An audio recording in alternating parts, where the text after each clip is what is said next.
جی بالکل، پنڈی گیپ کے نوائی گاؤں امن پور بنیادی سہولیات سے محروم۔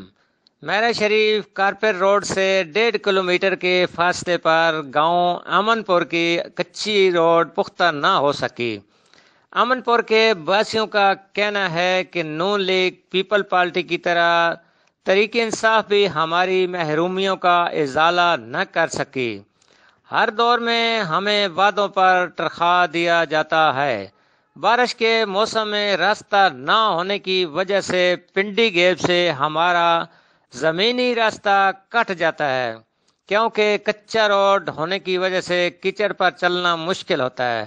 امن پور میں ڈسپنسری نہ ہونے کی وجہ سے ہمیں مریضوں کو تحصیل ہیڈ کوارٹر اسپتال لے کر جانا پڑتا ہے۔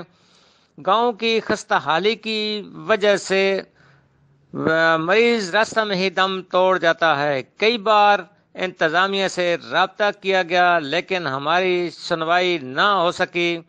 علاقہ کی معروف شخصیات ملک محمد دین، ملک وسیم اکرم اور ملک عثمان کی طرف سے عظیم نیوز کی وساطت سے وزیر اعظم عمران خان، وزیر اعلیٰ پنجاب عثمان بزدار، صوبائی وزیر کرنل ریٹائرڈ ملک محمد انور خان، MNA میجر طاہر صادق سے اپیل کرتے ہیں کہ ہماری روڈ کو پختہ کیا جائے اور ہمیں ڈسپنسری کی